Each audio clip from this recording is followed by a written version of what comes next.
Assalamualaikum warahmatullahi wabarakatuh. Alhamdulillahirabbil alamin wassalatu wassalamu ala asyrofil anbiya'i wal mursalin sayyidina Muhammad wa ala alihi washabihi ajmain amma ba'du. Teman-teman sekalian, yang pertama saya minta maaf karena beberapa kali kemudian tidak bisa hadir dalam pertemuan kuliah. Yang kedua, nah ini sejak bulan puasa nggak pernah kita kuliah dan seterusnya. Karena jadwalnya adalah bentrok dengan tarawih sehingga kemudian apa namanya, kita tidak bisa melaksanakan perkuliahannya. Nah, kemudian saya mengambil inisiatif untuk merekod materi-materi yang kemudian berkaitan dengan manajemen operasional ya. Eee, yang kedua, untuk berkaitan dengan UTS ya, nanti setelah ini saya sampaikan berkaitan dengan UTS, santai aja berkaitan dengan ini. Sekaligus kemudian nanti ini berkaitan dengan praktek ya. Jadi seperti yang saya sampaikan beberapa waktu yang lalu, praktek itu adalah berkaitan dengan materi apa yang kemudian kita sampaikan, baru kemudian kita praktekkan. Nah, bagaimana kemudian bentuk prakteknya? Ya prakteknya adalah mengerjain tugas itu. Nah, seperti itu teman-teman sekalian. Hingga kemudian waktu itu saya bilang kita tidak perlu masuk, tapi kemudian cukup mengerjain tugas-tugas yang kemudian berkaitan dengan ini. Karena susah juga kemudian untuk praktek online itu ya. Yalah teman-teman, apalagi teman-teman kemudian bekerja dan lain sebagainya. Baik teman-teman sekalian, beberapa pertemuan yang lalu kita kemudian sudah berbicara tentang perencanaan produk, bagaimana kemudian itu produk dan seterusnya, hal-hal yang berkaitan dengan produk. Terus kemudian kemarin kita berbicara tentang break-even point dan lain sebagainya. Nah, yang selanjutnya dari kita akan berbicarakan tentang fasilitas ya. Kenapa kemudian berbicara tentang fasilitas ya? Eee, jadi selain kemudian berbicara tentang perencanaan produk, maka kemudian, eee, hal fasilitas ini juga kemudian menjadi dipikirkan, ya. Nah, apalagi kemudian berkaitan dengan produksi ya, atau berkaitan dengan transportasi bla bla bla dan seterusnya. Nah, aktivitas perencanaan dalam fasilitas itu dapat dibagi dalam beberapa fase atau dalam beberapa tahapan, misalkan kemudian atau beberapa, teori dan seterusnya. Pertama adalah kemudian merencanakan lokasi usaha. Nah, kalau kita teman-teman nih mau jualan atau ini kan kita menentukan ini di mana nih kita lokasi yang kemudian cocok untuk, usaha kita, atau kemudian berkaitan dengan, apa namanya, yang kedua adalah tata layout, ya, atau tempat usaha. Nah, kalau kita kegiatannya usahanya, makanan misalkan, makanan kira-kira bagaimana layoutnya ya.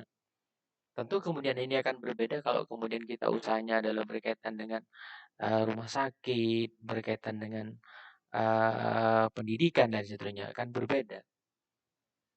Nah, yang ketiga kemudian adalah ini yang tidak kalah pentingnya adalah berkaitan dengan perencanaan sistem material handling. Eee, maksud daripada perencanaan material handling ini adalah bagaimana kemudian ketika kita berproduksi, ketika kita membuat barang produk dalam hal ini adalah kemudian ini kan berkaitan dengan bahan baku. Sehingga kemudian dalam menyeting atau kemudian men-set bahan baku yang kemudian kita butuhkan itu adalah pas persis dan seterusnya. Nah, ketika kemudian bahan baku lebih dan seterusnya itu kan kemudian menjadi persoalan baru. Persoalan baru dalam artian kemudian ini bahan bakunya taruh di mana nanti ini gitu. Dan itu kemudian akan menjadi apa namanya? Akan menjadi biaya tambahan gitu, teman-teman sekalian. Baik, yang selanjutnya adalah kemudian tujuan daripada aktivitas perencanaan fasilitas ini adalah satu, kemudian ya mengoptimalkan material handling dan penyimpanan. Nah, seperti saya sampaikan tadi bahwa ini kemudian ini berkaitan dengan eh, material atau kemudian penyimpanan, ya. Termasuk kemudian nanti berkaitan dengan kita output nih ya.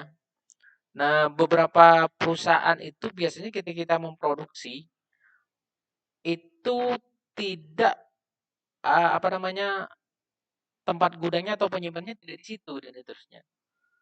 Nah, di mana? Di ini, di sini, di situ dan seterusnya. Kita punya 3 gudang misalkan. Kita tiga tiga punya gudang, nah kemudian produksi ini kita taruh mana dan seterusnya. Apakah gudang di gudang A, gudang C, gudang B, dan seterusnya.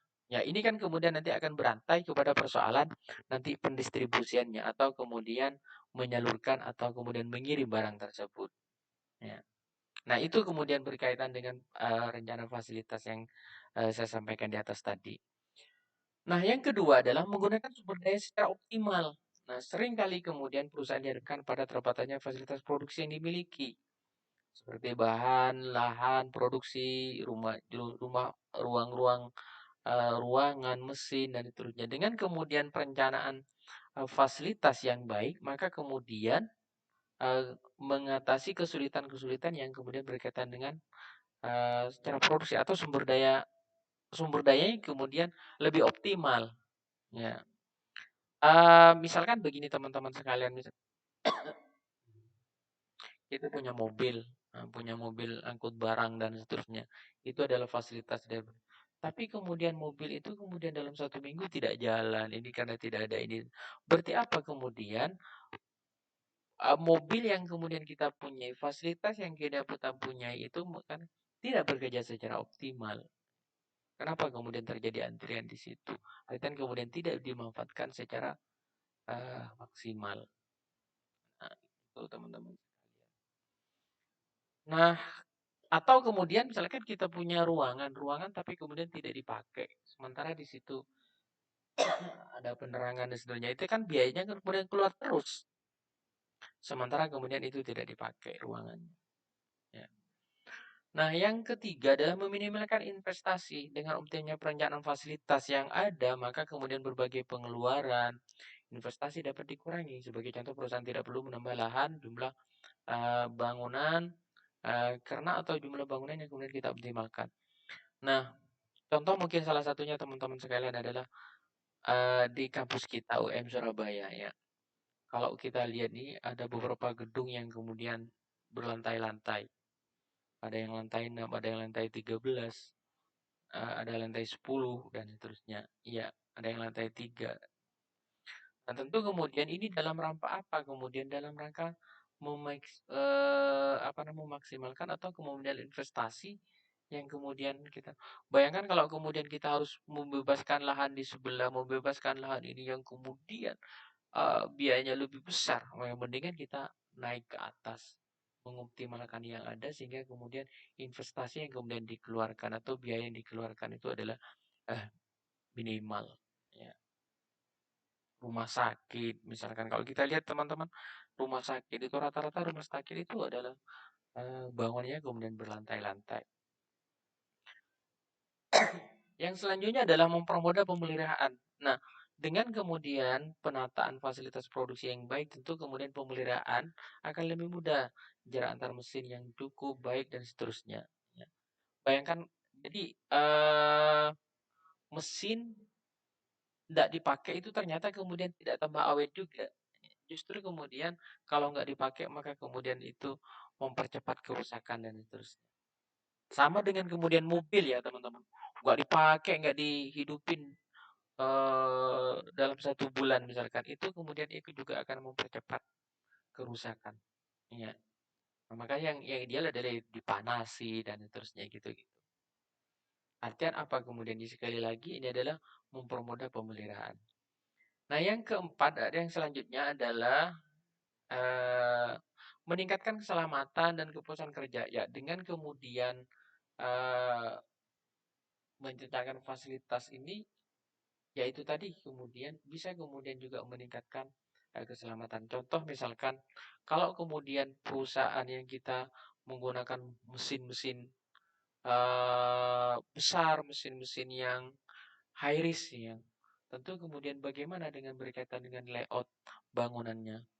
Cocok nggak kalau kemudian kayak di kampusnya mesin-mesinnya ditaruh di atas sana? Tentu kemudian ini berbahaya dan itu menyangkut berkaitan dengan keselamatan. Nah, ya jadi sekali lagi, nah itu adalah salah satu contoh. Di samping itu misalkan kemudian ada apa namanya ventilasi udara dan seterusnya. Atau kemudian kalau yang sekarang yang lagi ini apa namanya di beberapa ruangan gedung-gedung itu kemudian ada smoking area. Ya, jadi ini kan juga kemudian berkaitan dengan keselamatan juga kan gitu ya.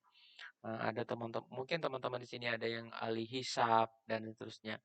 Eee, ya ngisapnya ya di tempat yang kemudian disediain karena tidak semuanya orang kemudian, tahan dengan bau asap rokok dan seterusnya.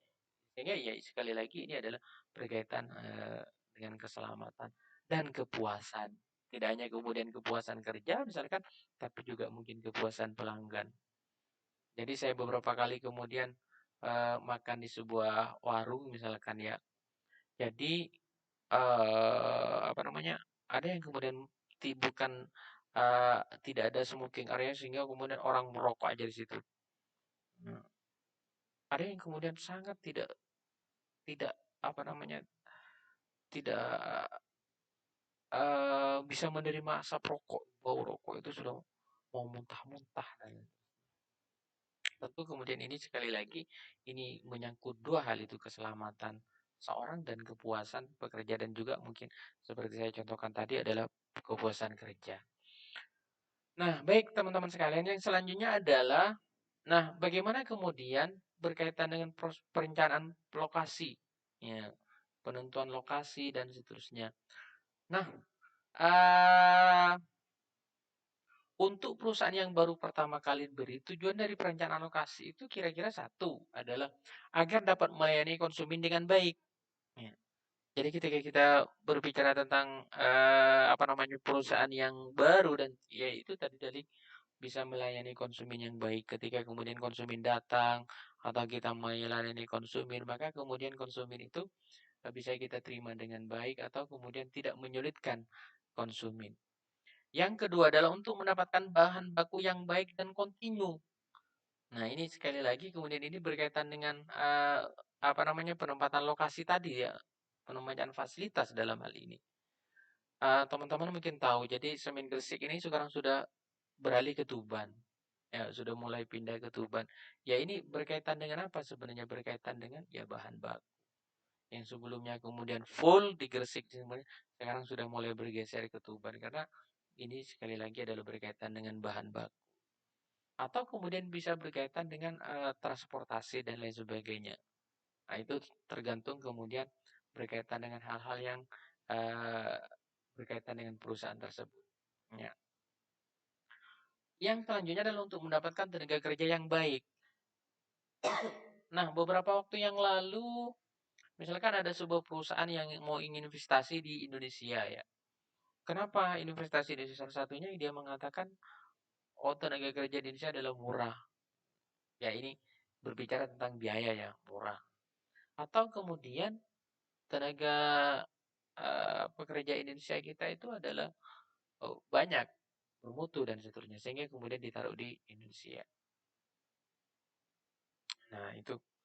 Nah, yang selanjutnya adalah kemudian untuk keperluan usaha di kemudian hari. Nah, jangka panjang dalam artian jangka panjang itu kita nanti adalah masa depan perusahaan sini adalah di tempat ini, gitu ya. Kenapa ini kondisi alamnya masih bagus dan kemudian belum tereksplorasi macam-macam dan potensi alamnya cukup bagus sehingga kemudian ditaruh di sini. Nah, kira-kira begitu. Atau kemudian ini, oh kenapa ini di sini masih belum padat, ya masih perkembangan usaha untuk perkembangan pabrik, perkembangan pabrik masih masih cukup lah gitu misalnya. Nah bisa jadi kan seperti itu teman-teman. Nah untuk yang selanjutnya adalah kemudian agar operasi perusahaan dapat berjalan dengan optimal, ya. Jadi semua alasan tersebut dimaksudkan untuk produksi lancar. Ya. Kenapa kemudian ditaruh ini ya? Agar kemudian prosesnya lebih optimal dan seterusnya. Kenapa di sini juga daya listrik, bahan baku dan seterusnya macam-macam apa namanya eh, lebih mudah daripada tempat yang lain. Nah, yang terakhir adalah kemudian tentu kemudian ini menyangkut berkaitan dengan kemampuan perusahaan. Kenapa di sini? Yes, kemampuannya perusahaannya kayak gitu di sini. Terlalu mahal kalau kemudian kontrak di sana, terlalu mahal kemudian kalau kita beli di sana. Nah, adapun kemudian sedangkan bagi perusahaan yang sudah telah beroperasi sebelumnya atau tujuan yang salah perusahaan adalah mungkin ya berpindahnya pusat kegiatan bisnis, ya atau berubahnya ada di masyarakat macam-macam dan seterusnya. Nah ini seperti saya contohkan tadi itu dari sebenarnya adalah lebih pas misalkan Semen Gresik itu pindah ke Tuban itu kan ini adalah berkaitan karena ya itu tadi ya apa namanya eh, karena di situ adalah berkaitan dengan lahan bahan bakunya yang kemudian sudah mulai habis dan kemudian bergeser ke mana ke Tuban. Berubahnya ada kebiasaan masyarakat, ya berubahnya ada biaya masyarakat, maka mungkin masyarakatnya sudah berubah nih sehingga kemudian nggak cocok ya berada di sini. Nah, seperti itu mungkin teman-teman. Jadi misalkan eh, dulu mungkin di area sini adalah belum ada handphone. Jadi yang apa namanya? Yang jadi primadona dulu itu adalah wartel, wartel aja. Nah, karena beradanya handphone, sekarang wartel sudah ditinggalkan. Orang kemudian berita ke handphone dan lain-lain. Ya pindah aja, mungkin masih ada daerah-daerah yang kemudian tidak familiar atau belum menggunakan handphone dan itu. Sehingga kemudian aktivitas bisnisnya itu kemudian berjalan. Berpindahnya konsentrasi perumahan. Nah, ini misalkan kemudian contohnya teman-teman sekalian, nah sekarang IKN ya, ibu kota ibu kota negara. Ya, ibu kota negara di mana kemudian ini kan berkaitan dengan pindahnya orang, pindahnya rumah dan seterusnya. Oh nanti ini di IKN nanti kan banyak orang-orang kemudian pindahlah ke sana kan gitu ya. Sehingga kemudian mungkin nanti Jakarta akan lebih legang, lebih lebang dan seterusnya. Nah, kira-kira begitu teman-teman sekalian. Nah, adanya sarana-prasarana yang lebih baik untuk meningkatkan kapasitas peraturan pemerintah, misalkan berkaitan dengan peraturan pemerintah. Oh, di sini apa namanya pajaknya tinggi, gitu. Wis pindah ya kan gitu. Bisa jadi kan kemudian seperti itu. Ada beberapa perusahaan luar negeri itu kemudian yang beroperasi di Indonesia kemudian pindah. Dulu mungkin ingat teman-teman SAP ya. SAP itu kalau tidak salah pindah ke India. Dan saya kemudian cabut kemudian pindah ke India. Nah, atau kemudian ada persaingan ketat kemudian tidak bisa bersaing, kalah dan tentunya ya pindah. Atau kemudian sebab-sebab yang lainnya. Nah, gitu teman-teman sekalian. Tentu kemudian ini sekali lagi tergantung daripada aktivitas dan kegiatan bisnis yang kemudian dijalankan. Nah, faktor-faktor yang perlu diperhatikan dalam perencanaan penentuan lokasi satu adalah letak pasar, di mana kemudian pasar tadi. Jadi kan uh, ini berkaitan dengan distribusi cost, ya biaya di kemudian distribusi. Jadi kalau kemudian pasarnya di sini, kita produksi di sini kan enak gitu ya, nggak perlu jauh-jauh ngirim ke luar negeri dan seterusnya atau keluar pulau dan seterusnya. Nah ini yang kemudian menjadi persoalan juga ya, menjadi perhatian ya. Kemudian bahan baku. Nah, ini seperti saya sampaikan tadi berkaitan dengan apa namanya? Di Tuban itu ya berkaitan dengan bahan baku semen Gresik ya. Kemudian tenaga kerja, masyarakat. Masyarakat juga begitu yang perlu diperhatikan. Bahan bakunya banyak di sini nih. Peraturan pemerintahnya oke, tapi kemudian masyarakatnya tidak welcome. Nah, ini juga kemudian jadi kendala. Sebentar-sebentar di demo, sebentar-sebentar kemudian dirusak kemudian perusahaan kita. Nah, ini kemudian menjadi persoalan tersendiri kalau berkaitan dengan itu. Nah, yang selanjutnya adalah ya ini peraturan pemerintah. Nah, bagaimana peraturan pemerintah support nggak dengan kemudian ini izin-izinnya? Sulit nggak kemudian melakukan izinnya? Nah, ini kadang-kadang kan kemudian pengusaha-pengusaha itu uh, tidak mau berinvestasi atau kemudian mengembangkan usaha di daerah tersebut karena susah, izinnya susah. Nah, kalau izinnya susah ya ini gawat kan gitu. Nah, yang tidak kalah pentingnya juga kemudian listrik. Adanya listrik, air, telepon, jaringan seluler, dan seterusnya. Kita mau produksi yang butuh listrik tinggi, tapi kemudian tidak ada listrik yang tinggi. Wah, itu kemudian jadi persoalan tersendiri. Transportasi juga, ya ada sih di sini, tapi kemudian nggak bisa dilewati truk. Wah, itu persoalan juga kan gitu. Padahal kemudian barang yang kita produksi itu adalah berkaitan dengan yang harus diangkut dengan truk dan lain sebagainya. Ya, sarana prasarana pendukung misalkan hal-hal yang lain, parkir, fasilitas kesehatan dan lain sebagainya. Nah, ini eh, teman-teman sekalian yang kemudian kita perlu perlu perhatikan ya berkaitan dengan ini tadi. Apa namanya? Perencanaan fasilitas ya. Nah, oke, kita lanjut. Nah, sekarang kita langsung pada materi ya, apa namanya? Metode-metode pemilihan lokasi. Bagaimana kemudian ketika kita melakukan pemilihan lokasi ya, teman-teman ya. Jadi kalau Mas Arief misalkan kemudian eh, milih pasangan itu kan kemudian ada beberapa kriteria-kriteria yang kemudian kita digunakan. Oh, karena ininya, karena itunya, karena dan lain sebagainya. Nah, sama dengan ini kemudian berkaitan dengan pemilihan lokasi nih, ada beberapa teori, ada beberapa cara yang kemudian kita bisa gunakan untuk memilih lokasi. Di mana sih pasnya kita lokasi? Apakah di Madura kah, di Gresik kah, ataukah di Surabaya kah, di Sidoarjo kah, dan lain sebagainya. Nah, ada setidaknya ada 5. Ada 5 kemudian yang berkaitan dengan ini tadi ya, menentukan apa namanya lokasi itu pemilihan lokasi. Sebenarnya ada lebih ya, cuman yang mungkin yang perlu saya sampaikan adalah ada 5 aja ini. Sementara ada 5 ya. Nanti kalau ada kesempatan yang lain nanti kita akan bicarakan berkaitan dengan metode-metode pemilihan lokasi yang lainnya. Ada metode metode rating, ada kemudian metode faktor rating ya, metode nilai ideal, analisis ekonomi, analisis volume biaya, terus kemudian metode transportasi.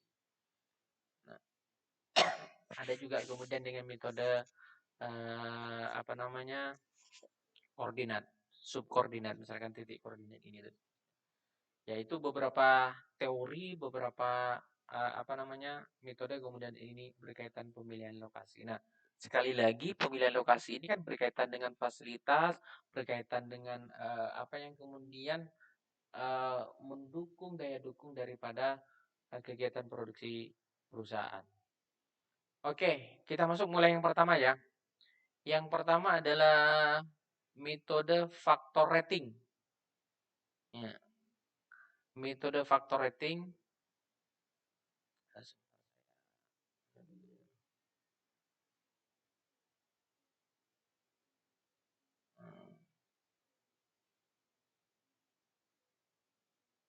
Metode faktor rating. Nah, penentuan lokasi usaha dengan metode dilakukan dengan beberapa langkah. Jadi dengan metode faktor rating ini ada beberapa langkah yang kemudian bisa digunakan. Ya.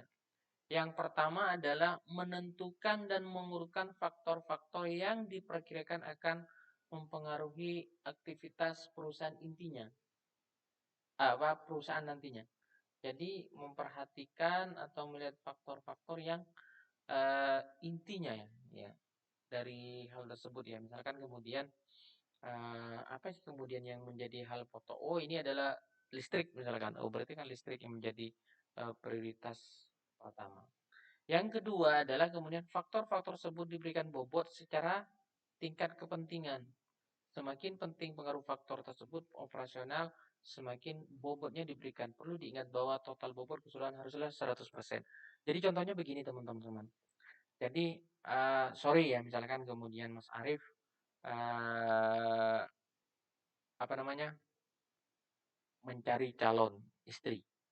Ada berapa calon kriterianya? Misalkan karena kecantikannya, karena hartanya, karena apa tadi? Pertama adalah karena kecantikannya, karena hartanya, karena agamanya, karena keturunannya. Misalkan 4. Dari 4-4 ini kemudian kita bobot. Ya, bobot yang paling penting itu apa? Oh, kalau saya adalah kecantikannya. Kecantikannya harus 50%. Ya udah, kita tulis 50%. Intinya kemudian dari keempat nanti kemudian ketika total itu menjadi 100%. Sama dengan kemudian ini, apa namanya, dalam hal menentukan lokasi begitu, ya. Ini faktor apa yang kemudian dari kita inventarisir, baru kemudian kita berikan rating sesuai dengan, apa yang menjadi, prioritas, faktor dalam perusahaan itu. Nah, yang ketiga dalam menentukan beberapa klausul alternatif selanjutnya dibandingkan, apa namanya, mengacu kepada faktor yang telah. Jadi setelah kemudian teman-teman, ini ketemu, apa namanya, baru kemudian kita adu pilihan. Kita melakukan pilihan karena ada beberapa tempat misalkan. Kalau nggak ada pilihan, ya berarti ya apanya yang kemudian kita harus melihat faktor-faktornya ini kan. Nah, yang dimaksud di sini adalah kemudian kita ada beberapa pilihan. Kalau nggak ada pilihan hanya satu-satunya ya nggak perlu lihat ini langsung aja kan gitu. Kira-kira begitu. Nah, yang keempat adalah menganalisa kemungkinan dampak faktor-faktor masing kondisi setiap perusahaan lebih sebagai total tabel. Nah, ini nanti saya langsung lihat pada contoh ya, sehingga kemudian nilainya dibeli tinggi. Yang kelima adalah semua faktor dibandingkan. Oke, jadi contohnya begini, teman-teman sekalian. Misal nih ya, jadi kita akan mendirikan perusahaan ada berapa nih? 1, 2, 3, 4, 5, 6, 7. Ada 7 faktor yang kemudian menjadi pertimbangan dalam menentukan lokasi. Ya kan? Nah, faktor yang paling penting menurut teman-teman, menurut kita, misalkan, sebagai perusahaan di situ adalah yang pertama adalah pasar. Misalkan begitu ya. Pasar ini yang paling utama. Nah, kalau kemudian pasar, nah maka kemudian ya berapa kemudian yang kita berikan ratingnya untuk pasar ini? Ya. Jadi sekali lagi dalam menentukan bobot ini adalah hak prerogatif daripada perusahaan, ya kan? Atau yang membuat usaha. Oh, menurut saya ini 25%, 20%, 20%, 20%, ini perluasan hanya 5% dan sebagainya. Ini tidak begitu penting, ini penting, ini sangat penting. Kira-kira begitulah kalau kemudian kita narasikan atau kualitatifkan. Nah, gitu ya. Nah, terus kemudian setelah itu kemudian lihat ada 2 lokasi nih. Ya bisa 3 lokasi terserah teman-teman sekalian kan gitu ya. Bisa 2 lokasi atau 3 lokasi ya. Nah, dari 3 lokasi ini dari 2 lokasi ini 2 lokasi ya. Dari 2 lokasi maka kemudian kita nilai lokasi yang pertama bagaimana dengan pasar. Oh, oke, 100. Kita kasih nilai 100 misalkan. Ya, jadi sekali lagi nilai ini dari mana? Subjektif daripada perusahaan atau subjektif daripada pengusaha atau subjektif daripada kita. Oh, kalau menurut saya ini 100 nilainya. Terus kemudian kalau ini berapa nilainya? Oh, 90. Ini 100, ini 100 karena tenaga kerjanya oke, tidak ada persoalan, listriknya oke, air oke kan gitu ya. Telepon yang agak tersendat-sendat misalkan begini karena harus nyambung kabel sekian kilometer misalkan. Jadi tapi bisa kira-kira begitu. Transportasi oke, perluasan oke, luas. Ya, luas ini. Artinya tidak ada persoalan dengan sehingga kemudian dikasih nilai full 100 100 100 gitu. Nah, baru kemudian kita kalikan. Ya, 25% kali 100 berarti berapa? 25. Gitu kira-kira ini, teman-teman ya. Ini persen ya kalau kemudian saya tulis ini adalah persentase. Nah, kayak gini teman-teman. Nah, persentase. Nah, lokasi yang pertama sudah nih. Lokasi yang kedua gimana? Lokasi yang kedua, lokasi yang kedua eh pasarnya kurang ini pasarnya misalkan. Sehingga kemudian dikasih nilai 80. Bahan baku oke nih, tidak ada persoalan. Hmm. Terus kemudian tenaga kerja ya tidak sebagus lokasi satu lah. Listrik dan air ini airnya sih terkendala misalkan gitu. Payau, airnya payau sehingga kemudian tidak tawar airnya, misalkan begitu. Kira-kira. Telepon transportasi oke. Tidak ada persoalan sehingga kemudian dikasih nilai 100. Nah, baru kemudian teman-teman 25 kali 25% kali 80 berapa? 20. 120 kali 20% kali 120. Terus kemudian ditotal. Nah, baru kemudian kita total nih. Kita total. Ya, totalnya ketemu berapa? Lokasi 1 93, lokasi 2 90. Nah, terus kemudian kita bandingkan. Nah, dari perbandingan ini, teman-teman sekalian, maka kita akan pilih perusahaan mana. Ya. Kalau lihat dari faktor ratingnya, maka kemudian kita pilih perusahaan, pilih lokasi yang mana. Ya, kalau lihat dari faktor ratingnya, ya kita pilih lokasi yang yang pertama. Nah, itu teman-teman sekalian.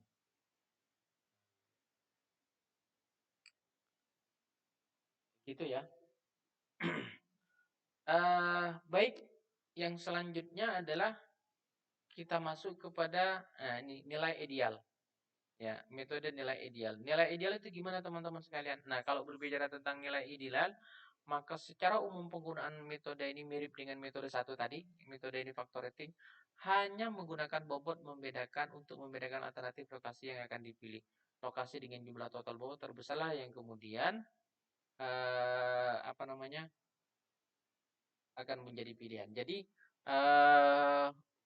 kalau kita lihat misalkan kita bobotnya di dalam 100 ya. Tentu kemudian dalam hal pembuatan bobot nanti dalam metode bobotnya ini adalah jumlahnya adalah tidak 100 kayak gini. Ya. Tapi kemudian melihat teman-teman sejauh mana kemudian subjektivitas atau melihat pandangannya misalkan terkait dengan faktor-faktor ini. Tentu kemudian ini misalkan uh, bukan hanya faktor ini tapi kemudian ada faktor-faktor yang lain. Faktor modal misalkan kalau di sini kalau di lokasi satu ini banyak perbankan dan seterusnya. Sementara yang kedua tidak ada perbankan yang kemudian kita untuk dijadiin sebagai rujukan untuk modal. Nah, tentu kemudian ini. Nah, jadi sekali lagi hanya melihatnya dari sini atau kemudian melihat daripada yang tertinggi ini. Ya, daripada yang ini. Atau tertinggi yang pertama, tertinggi yang kedua dan seterusnya. Nah, sekali lagi hanya melihat ini dan seterusnya. Nah, itu apa namanya? Jadi itu berkaitan dengan nilai idealnya. Yang ketiga adalah analisis ekonomi. Nah, kalau urutan ekonomi misalkan begini teman-teman. Kalau ekonomi itu saya langsung masuk pada contohnya saja. Nah, eh, kalau ekonomi ya biaya misalkan gitu. Perhitungan biaya. Jadi biaya tenaga kerjanya di lokasi satu berapa? 330 kan gitu. Di lokasi 2 300 sekian. Biaya tenaga kerjanya, bisa biaya transportasinya adalah sekian. Biaya umum administrasi, biaya bahan baku, atau kemudian biaya-biaya yang lainnya. Kemudian kita lihat. Nah, apabila kemudian perhatikan total biaya yang diperlukan, maka lokasi 2 lah yang terpilih. Ya, jadi lokasi 2 yang terpilih. Kenapa lokasi? Ini yang paling murah kan daripada yang lokasi 3, lokasi 1, apalagi lokasi 4.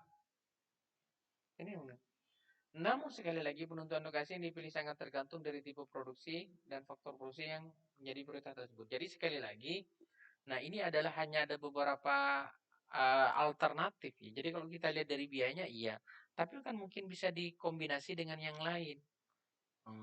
Apa misalkan pasar, ya. Pasarnya di sini lebih apa namanya?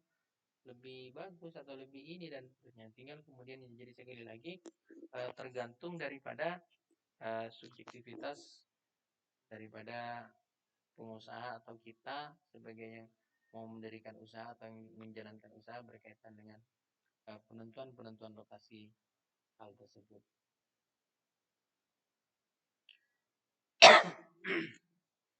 Nah,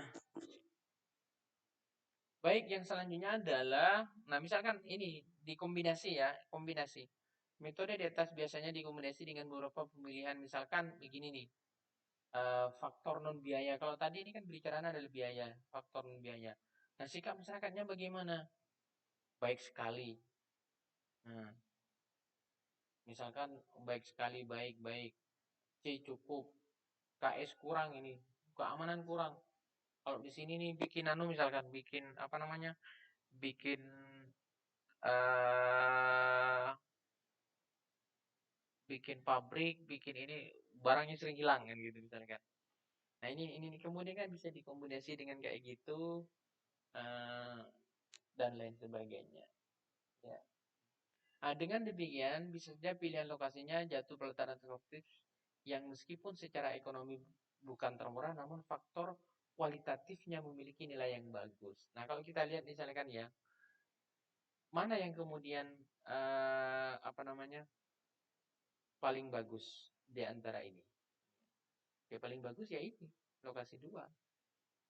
Baik sekali, baik kan gitu ya. Keamanannya baik sekali dan seterusnya. Lokasi 2 ini yang kemudian paling bagus. Kalau kemudian misalnya ya lokasi 2 ya. Bisa kemudian komunikasi. Oh ya sudah, kalau lihat dari kualitatifnya kita bisa lihat ini lokasi 2 yang paling bagus. Nah, uh, metode yang keempat, analisis volume volume biaya. Misalkan ini teman-teman ya, ini sudah dari contohnya. Nah, jadi ini misalkan ya, lokasi yang pertama biaya tetap, uh, fixed fixed cost, variable cost. Ini gitu ya. Variable cost, fixed cost, variable cost. Jadi fixed cost-nya atau biaya tetapnya sekian, kemudian total biayanya. Nah, kalau kita lihat di sini mana yang kemudian kita pilih misalkan ya. Yang kita pilih adalah lokasi 2 sebenarnya ya. Nah, seperti ini. Ya, lokasi 2 lah yang kemudian kita akan pilih. Kenapa? Ini adalah yang lebih mudah. Lebih murah berkaitan dengan fixed atau variable cost. Jadi kalau kemudian yang pertama tadi itu ini hanya adalah ada biaya tanggung kerja dan seterusnya, ini lebih kepada persoalan langsung merujuk kepada item-itemnya. Tapi kalau yang ini adalah berkaitan dengan variable cost dengan fixed cost. Tentu kemudian per daerah-daerah itu kan macam-macam. Lokasi 1 mungkin UMR-nya adalah sekian, lokasi 2 UMR-nya adalah sekian. Itu yang kemudian akan membedakan dari penentuan-penentuan pilihan lokasi tersebut. Nah, oke. Bila hanya memperhatikan contoh tabel di atas, di mana volume produksinya hanya 10.000, nah ini contohnya hanya 10.000, sama-sama 10.000 ya, maka lokasi terbaik adalah lokasi 2. Namun bila angka-angka produksi tersebut digunakan untuk menggambarkan biaya produksi di masing-masing lokasi dalam hal ini adalah maka keputusan penentuan lokasi akan berbeda untuk volume dan produksi yang berbeda. Misalkan kemudian produksinya berbeda di antara ini. Nah, mana yang kemudian lokasi yang enak? Nah, tentu kemudian ada akan tidak hanya fokus kepada yang nomor 2 ini. Karena ini kan berkaitan dengan jumlah volume. Volume yang kemudian kita gunakan, kita produksi misalkan. Nah, perhatikan gambar ini seperti coba perhatikan. Nah ini teman-teman sekalian. Coba kita perhatiin ya. Ya. Jadi kalau ini adalah fixed cost-nya ya. Ini adalah fixed cost, terus kemudian ini adalah di sini ada produksi. Jumlah produksi. Nah, perhatikan bahwa ketika volume produksi 0 sampai dengan 5.000, jadi produksi 0 sampai 5.000. Jadi kalau kemudian kita hanya memproduksi sampai 5.000, lokasi mana yang kemudian enak? Ya, ini kembali lagi kepada yang ini ya tadi ya. Variable cost dan apa namanya? Dengan jumlah unit 10.000. Ya, sama ini. Tapi kalau kemudian berbeda volumenya, kalau kita lihat perhatikan ini misalkan ya. Perhatikan, ketika produksinya hanya 5.000, maksimal 5.000, mana yang lebih dari 3 lokasi? Yang hijau, yang biru ini adalah lokasi 1, hitam lokasi 2, merah lokasi 3. Ya kita lihat ini. Yang paling bagus itu adalah lokasi 3. Kalau cuman 5.000 ke bawah. Gitu kira-kira. Nah, tetapi kemudian apabila volume produksinya perusahaan mencapai 5.000 hingga 14.000, kalau kita lihat ini, 5.000 sampai 14.000, maka kemudian yang paling bawah biayanya di sini. Ya, lokasi mana? Lokasi 2. Lokasi 2 yang paling bagus. Kalau berkisar antara 5.000 sampai ke 14.000. Nah, bagaimana kalau ke atas 14.000? Kalau ke atas 14.000, maka lokasi usaha terbaik adalah lokasi 1. Nah, ini.